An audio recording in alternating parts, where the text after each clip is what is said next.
ಮಿಂಚು ಸಿರಿ ಮಿಂಚು ಇದು ದಾರಿ ತೋರುವ ಮಿಂಚು.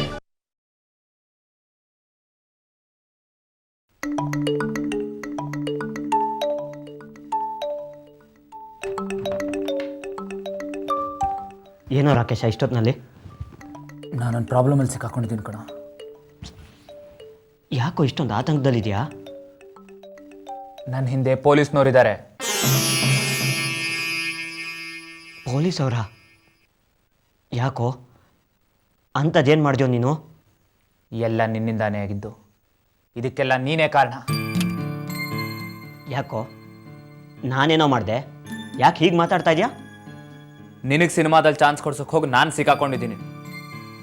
ಏಯ್, ಯಾವುದೋ ಪ್ರೊಡ್ಯೂಸರ್ ಗೊತ್ತು, ಅವ್ರು ಸಿನಿಮಾ ತೆಗಿತಾ ಇದ್ದಾರೆ, ಅವ್ರ ಸಿನಿಮಾದಲ್ಲಿ ನಿನಗೆ ಚಾನ್ಸ್ ಕೊಡಿಸ್ತೀನಿ ಅಂತ ನನ್ನ ಹತ್ರ ದುಡ್ಡಿಸ್ಕೊಂಡು ಹೋದೆ. ಈಗ ನೀನೇನೋ ತಪ್ಪು ಮಾಡಿ ಆ ತಪ್ಪನ್ನ ನನ್ನ ಮೇಲೆ ಹಾಕ್ತಾ ಇದೆಯಾ? ನೀನು ಕೊಟ್ಟ ದುಡ್ಡನ್ನ ನನ್ನ ಸ್ನೇಹಿತನಿಗೆ ನಾನು ಕೊಟ್ಟೆ. ಅವನಿಗೆ ಡೈರೆಕ್ಟ್ರು ಪ್ರೊಡ್ಯೂಸರ್ಗಳು ಚೆನ್ನಾಗಿ ಗೊತ್ತಿದ್ರು. ನಿನಗೆ ಚಾನ್ಸ್ ಕೊಡಿಸ್ಬೇಕು ಅಂತ ನಾನು ಅವನಿಗೆ ದುಡ್ಡು ಕೊಟ್ಟಿದ್ದು. ನಿನಗೆ ಮೋಸ ಮಾಡೋ ಉದ್ದೇಶ ನನಗೂ ಇರಲಿಲ್ಲ.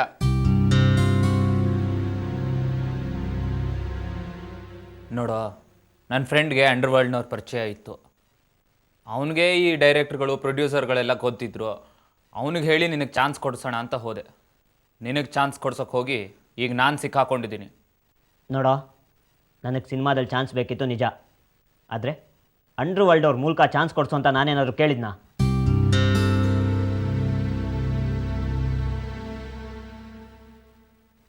ಸರಿ, ಅದಕ್ಕೆ ಅವನೇನು ಮಾಡ್ದ? ನಾನು ನನ್ನ ಫ್ರೆಂಡ್ಗೆ ಹೇಳಿದೆ, ಆ ಪ್ರೊಡ್ಯೂಸರ್ಗೆ ಫೋನ್ ಮಾಡಿ ಧಮಕಿ ಹಾಕು, ಅವನು ಹೆದರ್ಕೊಂಡು ನಿನಗೆ ಚಾನ್ಸ್ ಕೊಡ್ತಾನೆ ಅಂತ. ಅವನು ಫೋನ್ ಮಾಡಿ ಧಮಕಿ ಹಾಕ್ದ. ಆದರೆ ಪ್ರೊಡ್ಯೂಸರ್ ಅದಕ್ಕೆ ಹೆದರ್ಕೊಳ್ಳಿಲ್ಲ. ಅದಕ್ಕೆ ಏನೋ ಮಾಡ್ದ ನಿನ್ನ ಮಾಫಿಯಾ ಫ್ರೆಂಡು? ಅದಕ್ಕೆ ಅವನ ಗ್ಯಾಂಗ್ನವರು ಪ್ರೊಡ್ಯೂಸರ್ ಆಫೀಸ್ಗೆ ಹೋಗಿ ಗುಂಡು ಹಾರಿಸಿದ್ರು. ಅದರಲ್ಲೊಂದು ಸೆಕ್ಯೂರಿಟಿ ಗಾರ್ಡ್ಗೆ ಬಿತ್ತು, ಇನ್ನೊಂದು ಪ್ರೊಡ್ಯೂಸರ್ ಭುಜಕ್ಕೆ. ಅವನೀಗ ಹಾಸ್ಪಿಟ್ಲಲ್ಲಿದ್ದಾನೆ. ಆ ಗ್ಯಾಂಗ್ನವರು ಪ್ರೊಡ್ಯೂಸರ್ ಆಫೀಸ್ಗೆ ಹೋಗಿ ಗುಂಡು ಹಾರಿಸಿದಾಗ ನಾನು ಅಲ್ಲೇ ಇದ್ದೆ. ಅಯ್ಯೋ ದೇವ್ರೆ, ಮರ್ಡರ್ ಅಟೆಂಪ್ಟಾ?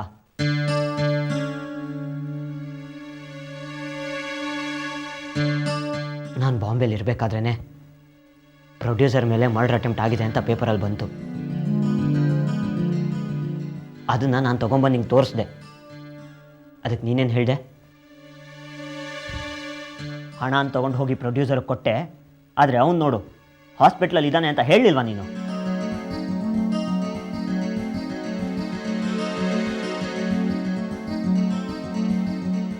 ಪ್ರೊಡ್ಯೂಸರ್ ಆಫೀಸಲ್ಲಿ ಶೂಟೌಟ್ ಆದಾಗ ನೀನು ಅಲ್ಲೇ ಇದೆ ಅಂತ ಯಾಕೆ ಹೇಳಿಲ್ಲ ನನಗೆ?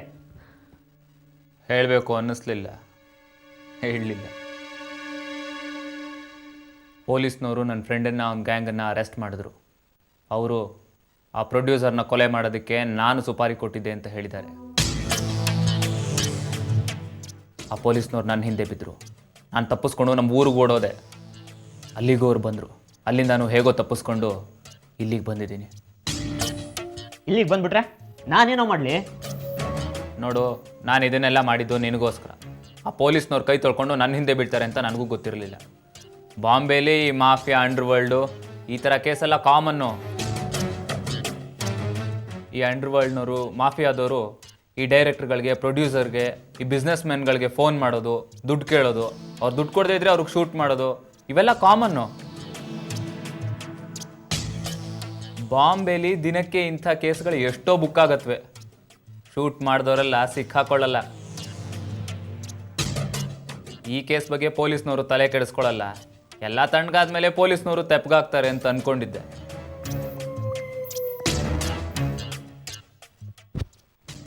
ಅಷ್ಟು ದೊಡ್ಡ ಪ್ರೊಡ್ಯೂಸರು ಅವ್ರ ಮೇಲೆ ಗುಂಡು ಹಾರಿಸಿದ್ರೆ ಪೊಲೀಸ್ನವ್ರು ಸುಮ್ಮನೆ ಇರ್ತಾರೆ ಅಂದ್ಕೊಂಡಿದ್ಯಾ? Attempt to murder case book ಆಗಿರುತ್ತೆ.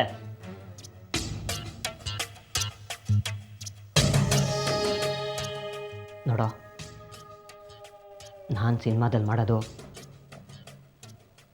ನಮ್ಮ ಮನೆಯವ್ರು ಯಾರಿಗೂ ಇಷ್ಟ ಇರಲಿಲ್ಲ. ಹಠ ಮಾಡಿ ದುಡ್ಡಿಸ್ಕೊಂಬಂದೆ. ಅದೆಲ್ಲ ಹಾಳಾಗೋಯ್ತು. ಈಗ ಬಾಂಬೆ, ಸಿನಿಮಾ ಯಾವುದ್ರ ಸಹವಾಸನೂ ಬೇಡ ಅಂತ ನಾನು ವಾಪಸ್ ಬಂದಿದ್ದೀನಿ. ನಮ್ಮ ಮನೆಯವರೆಲ್ಲ ನನ್ನ ನಿಧಾನವಾಗಿ ಅಕ್ಸೆಪ್ಟ್ ಮಾಡ್ತಾ ಇದ್ದಾರೆ.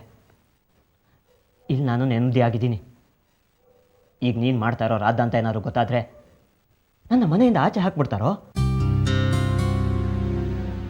ನಮ್ಮಪ್ಪ ಅಂತೂ ನನ್ನ ಸಿಗದೆ ಹಾಕ್ಬಿಡ್ತಾರೆ. ಅವರು ಮೊದಲೇ ನನ್ನ ಮೇಲೆ ಕಾನ್ಫಿಡೆನ್ಸ್ ಕಡಿಮೆ. ಪ್ಲೀಸ್ ಇಲ್ಲಿಂದ ಹೊರಟೋಗು. ದಿವಾಕರ, 2 ದಿನ ಇಲ್ಲಿ ಜಾಗ ಕೊಡು, ಆಮೇಲೆ ನಾನು ಹೊರಟು ಬಿಡ್ತೀನಿ. ಸಾರಿ ರಾಕೇಶ್, ನನಗಂತೂ ಹೆದರಿಕೆ ಆಗ್ತಾ ಇದೆ. ನೀನು ಇಲ್ಲಿದ್ರೆ ನನಗೂ ತೊಂದರೆ ಆಗತ್ತೆ. ನೀನು ಇಲ್ಲಿ ಬಂದಿರೋದ್ರ ಬಗ್ಗೆ ಮನೆಯವ್ರಿಗೆ ಏನಂತ ನಾನು ಹೇಳೋದು? 2 ದಿನ ಅಂತ ಹೇಳ್ತಿದ್ದೀನಿಲ್ಲ, ಆಮೇಲೆ ಹೊರಟು ಬಿಡ್ತೀನಿ. ಸರಿ, 2 ದಿನ. ನಿನ್ನಿಂದ ಯಾವುದೇ ತೊಂದರೆನೂ ಆಗಬಾರ್ದು. ಆದಷ್ಟು ಬೇಗ ಹೊರಟೋಗ್ಬೇಕು ನೀನು. ಓಕೆ. ಊಟ ಮಾಡಿದ್ಯಾ? ಸರಿ, ಮಲ್ಕೋ ಬಾ.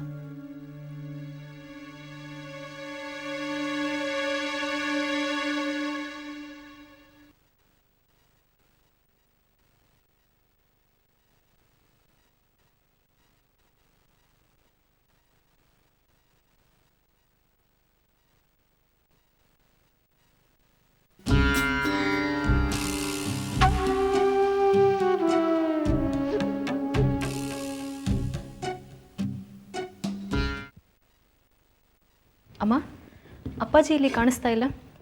ಅವ್ರು ವಾಕ್ ಮಾಡೋ ಪಾರ್ಕಲ್ಲಿ ಇವತ್ತು ಫ್ಲವರ್ ಆರ್ನಿಮೆಂಟ್ ಕಾಂಪಿಟೇಷನ್ ಇದೆಯಂತೆ. ಅದಕ್ಕೆ ಇವರೇ ಜಡ್ಜು. ಬರೋದು 12 ಗಂಟೆ ಮೇಲಾಗುತ್ತೆ. ಗುಡ್ ಮಾರ್ನಿಂಗ್ ಅಮ್ಮ. Good morning.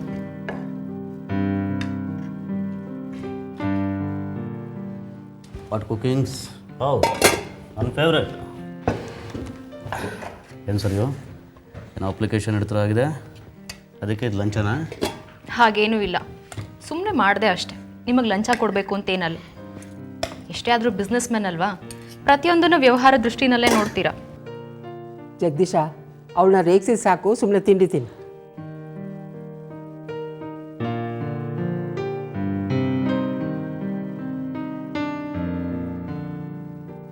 ಅಪ್ಪ ಯಾವಾಗ ಬರ್ತಾರೆ? ಅದೇನೋ ಫ್ಲವರ್ ಶೋಗೆ ಹೋಗಿದ್ರಲ್ಲ. 12 ಗಂಟೆ ಆಗುತ್ತೆ ಬರೋದು. ದಿವಾಕರ ಎಲ್ಲಿ ಸರಿಯೋ? ತಿಂಡಿ ತಿನ್ನ ಅವನು, ಅಥವಾ ಹಾಗೆ ಸ್ಟುಡಿಯೋಕ್ಕೆ ಹೊರಟ್ಬಿಟ್ನೋ? ಮನೇಲೇ ಇದ್ದಾನಮ್ಮ, ಅವನಿನ್ನೂ ಸ್ಟುಡಿಯೋಗೆ ಹೋಗಿಲ್ಲ. ಇನ್ನೂ ಮಲಗಿದಾನ? ರಾತ್ರಿ ಅವನ ಫ್ರೆಂಡು ಬಾಂಬೆಯಿಂದ ಬಂದಿದ್ದ ಇವನು ನೋಡೋಕ್ಕೆ. ನಿನಗೆ ಗೊತ್ತಿಲ್ವಾ? ನನಗೆ ಗೊತ್ತಿಲ್ಲ. ಯಾರೋ ಅವನ ಫ್ರೆಂಡು ರಾತ್ರಿ ಬಂದಿದ್ದ ಅಂತಿದ್ಯಾ? ರಾತ್ರಿ 2 ಗಂಟೆ ಆಗಿತ್ತು ಅನ್ಸತ್ತೆ ಅವ್ನ ಫ್ರೆಂಡ್ ಬಂದಾಗ. ಅಷ್ಟೊತ್ತಿಗೆ ಬಂದಿದ್ನಾ? ಯಾಕಂತೆ? ಅವನಿಗೆ ಊರಲ್ಲೇನೋ ಕೆಲಸ ಇದೆಯಂತೆ, ಹಾಗೆ ದಿವಾಕರ ನೋಡ್ಕೊಂಡು ಹೋಗೋಣ ಅಂತ ಬಂದಿದ್ದಾನೆ. ದಿವಾಕರನ್ನು ವಿಚಾರಿಸೋಣ ಏನಂತ. Hello mummy. ಹಾಯ್. ಇವ್ ನನ್ನ ಫ್ರೆಂಡ್ ರಾಕೇಶ್ ಅಂತ, ಬಾಂಬೆಯಿಂದ ಬಂದಿದ್ದಾನೆ. ಬಾಂಬೆಲಿ ನಾವಿಬ್ಬರು ಒಟ್ಟಿಗೆ ಪೇಯಿಂಗ್ ಗೆಸ್ಟ್ ಆಗಿದ್ವಿ. ಓ, ಬಾಪ ಕೂತ್ಕೋ, ತಿಂಡಿ ತಿನ್ನು. ಇಲ್ಲಮ್ಮ, ನಮಗೆ ಬೇರೆ ಕೆಲಸ ಇತ್ತು. ಬಾರೋ, ತಿಂಡಿ ತಿನ್ನೋಣ. ಬಾ ಕೂತ್ಕೋ.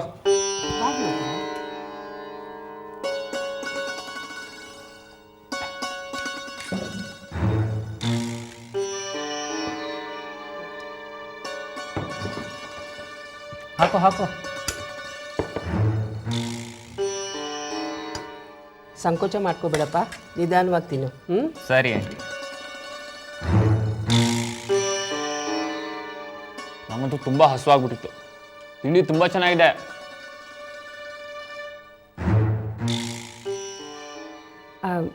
ನೀನು ಹುಟ್ಟಿ ಬೆಳೆದಿದ್ದೆಲ್ಲ ಬಾಂಬೆನಲ್ಲೇನಾ?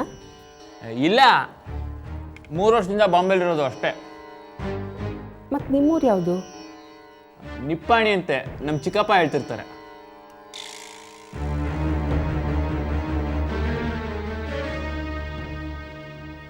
ನಿಮ್ಮ ತಂದೆ ತಾಯಿ ಎಲ್ಲ? ಇಲ್ಲ, ನಾನು ಚಿಕ್ಕವನಾಗಿದ್ದಾಗಲೇ ತೀರ್ಕೊಂಬಿಟ್ರಂತೆ. ಅಯ್ಯೋ ಪಾಪ. ಹಾಗಾದರೆ ನೀವು ಬೆಳೆದಿದ್ದು? ನಮ್ಮ ಚಿಕ್ಕಪ್ಪನೇ ನನ್ನನ್ನು ನೋಡ್ಕೊಂಡಿದ್ದು, ಅವ್ರ ಮನೆಯಲ್ಲೇ ನಾನು ಬೆಳೆದಿದ್ದು.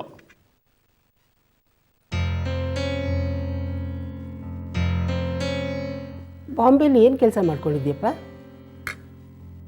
ನಾನು ಆ್ಯಕ್ಟ್ರ್ ಆಗಬೇಕು ಅಂತ ಇದ್ದೆ. ನನಗೆ ಹೀರೋ ಆಗಬೇಕು ಅಂತ ತುಂಬ ಇಷ್ಟ. ನಾನು ಕಾಲೇಜಲ್ಲಿದ್ದಾಗ ಯಾರೋ ಹೇಳಿದ್ರು, ನೀನು ಬಾಂಬೆಗೆ ಹೋಗು, ನಿನ್ಗೆ ಅಲ್ಲಿ ಚಾನ್ಸ್ ಸಿಗತ್ತೆ ಅಂತ. ಅದಕ್ಕೆ ಓದನ್ನ ಅಲ್ಲೇ ನಿಲ್ಲಿಸ್ಬಿಟ್ಟು ಬಾಂಬೆಗೆ ಹೋಗ್ಬಿಟ್ಟೆ. ಅಮ್ಮ ಇನ್ನೊಂಚೂರು ಹಾಕಿ. ರಾಕೇಶ, ನಾವು ಬೇಗ ಹೊರಗಡೆ ಹೋಗಬೇಕು ಅನ್ನೋದು ನೆನಪಿರಲಿ. ಗೊತ್ತು ಕಣ, ತಿಂಡಿ ತಿನ್ನಕ್ಕಾರು ಬಿಡು. ದಿವಾಕರ, ಯಾಕೋ ಅಷ್ಟು ಅರ್ಜೆಂಟ್ ಮಾಡ್ತಾ ಇದೆಯಾ? ನೀನು ನಿಧಾನವಾಗ್ತೀನಪ್ಪ.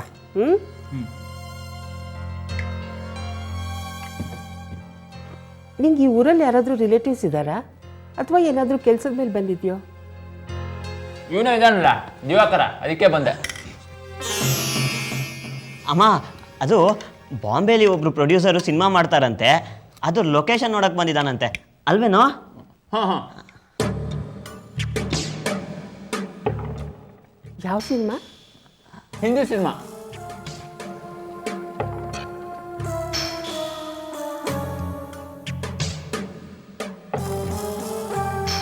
ಅಲ್ಲ ಕಣೋ, ಕಾಫಿ. ಬೇಡಮ್ಮ, ನಡೆಯೋ.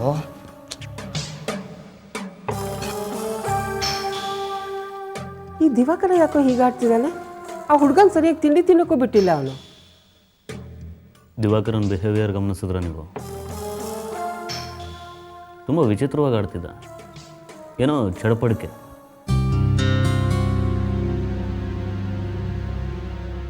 ನನ್ನ ಅನುಮಾನ ಬಲವಾಗ್ತಾ ಇದೆ ಸರಿಯೋ. ಏನು ಅನುಮಾನನೋ ಜಗದೀಶ? ನಿನ್ನೆ ರಾತ್ರಿ ರಾಕೇಶ ಬಂದಾಗ ದಿವಾಕರ ಸ್ಟನ್ ಆಗಿದ್ದ. ರಾಕೇಶನು ಅನುಮಾನಾಸ್ಪದವಾಗಿ ವರ್ತಿಸ್ತಾ ಇದ್ದ.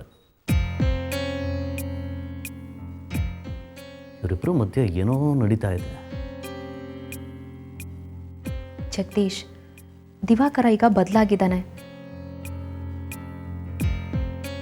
ಫ್ರೆಂಡ್ಸ್ ಮಧ್ಯೆ ಏನೋ ವಿಚಾರ ಇರ್ಬೋದು, ಅದನ್ನೆಲ್ಲ ನೀವು ಅನುಮಾನ ದೃಷ್ಟಿಯಿಂದ ನೋಡಬೇಡಿ. ದಿವಾಕರನ ಮೇಲೆ ನಂಬಿಕೆ ಇಡಿ. ಅವನು ಹಾಗೆಲ್ಲ ತಪ್ಪು ದಾರಿ ತುಳಿಯುವಂಥ ಹುಡುಗ ಅಲ್ಲ. ಜಗದೀಶ, ಹೀಗೆಲ್ಲ ನಿಮ್ಮ ಅಪ್ಪನ ಮುಂದೆ ಮಾತಾಡಬೇಡ್ವೋ? ಮೊದಲೇ ಅವ್ರಿಗೆ ದಿವಾಕರನ್ ಕಂಡ್ರೆ ಆಗಲ್ಲ. ನೀನು ಹೀಗೆ ಅವ್ರ ಮುಂದೆ ಮಾತಾಡಿದರೆ ಆಮೇಲೆ ದಿವಾಕರನ್ನ ಏನು ಮಾಡಿಬಿಡ್ತಾರೋ? ಇಲ್ಲಮ್ಮ, ಅಪ್ಪನ ಮುಂದೆ ಇದೆಲ್ಲ ಮಾತಾಡೋಲ್ಲ.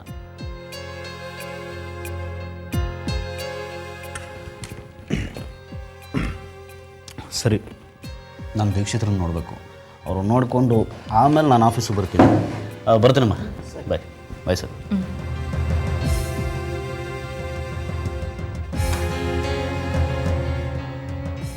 ಅಮ್ಮ, ನಾನು ಹೊರಡ್ತೀನಿ, ಆಫೀಸಿಗೆ ಹೊತ್ತಾಯಿತು. ಸರಿಯೋ ತಿಂಡಿ? ಬೇಡಮ್ಮ.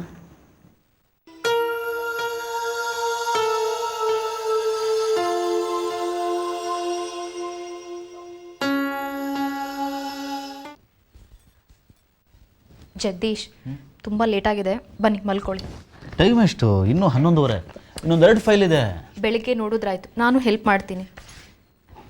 ಇದೇನಂತ ಇಂಪಾರ್ಟೆಂಟ್ ಫೈಲ್ ಅಲ್ಲ, ಇನ್ನೊಂದಿನ ನೋಡಿದ್ರಾಯ್ತು. ಕೆಲಸ ಪೆಂಡಿಂಗ್ ಉಳಿಸ್ಬಾರ್ದು ಅಂತ ಮಾಡ್ತಿದ್ದೀನಿ. ಆಮೇಲೆ ಕೇಸ್ ಪ್ರೊಸೀಡಿಂಗ್ ಶುರು ಆದರೆ ಇದಕ್ಕೆಲ್ಲ ಟೈಮೇ ಇರಲ್ಲ. ಅದನ್ನೆಲ್ಲ ನಾನು ನೋಡ್ಕೊಳ್ತೀನಿ, ನೀವು ಎದ್ದೇಳಿ. ಸರಿಯೋ.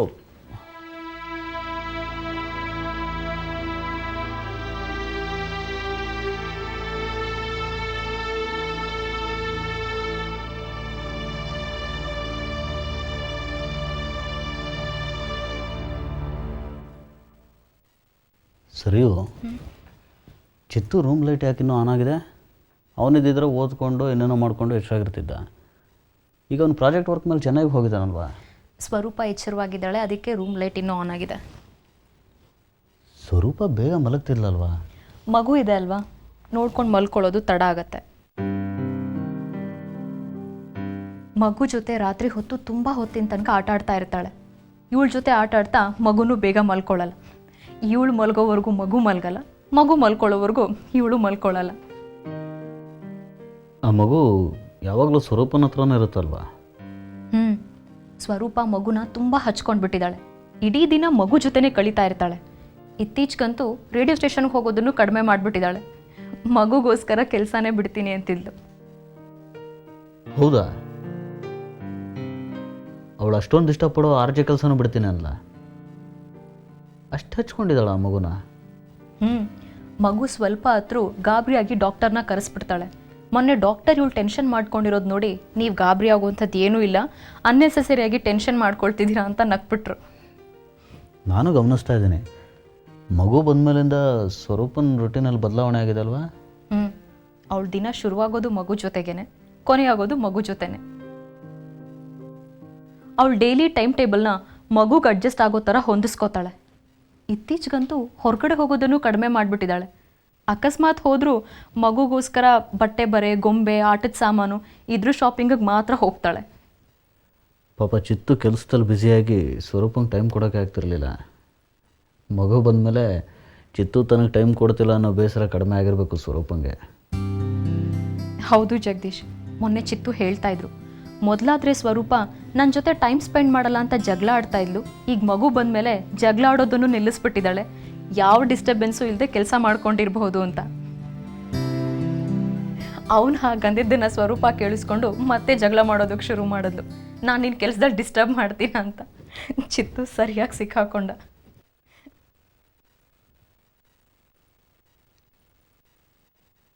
ಸರಿಯೂ ಒಂದು ವಿಚಾರ ಗಮನಿಸಿದೆಯಾ?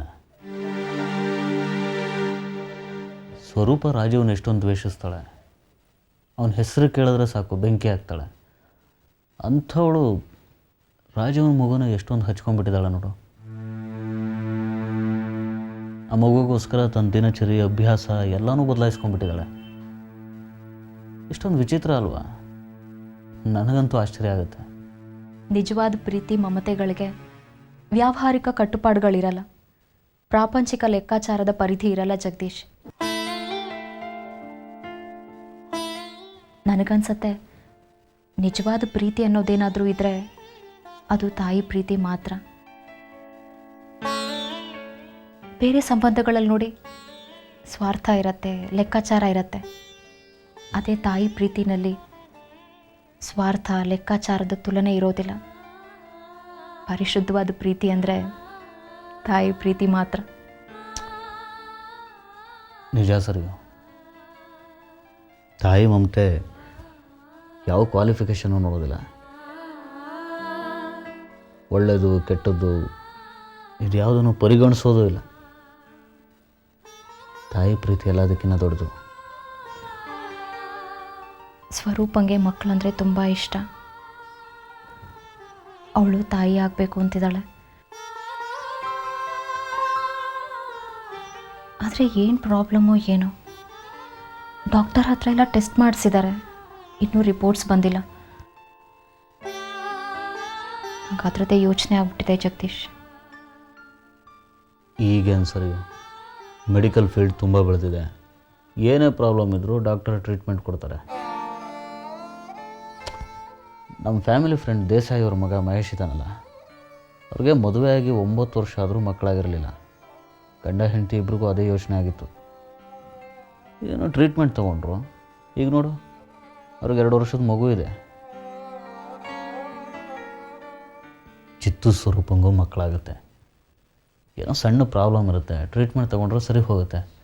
ಅದಕ್ಕೆ ಯಾಕೆ ಅಷ್ಟೊಂದು ಯೋಚನೆ ಮಾಡ್ತೀಯಾ? Don't worry.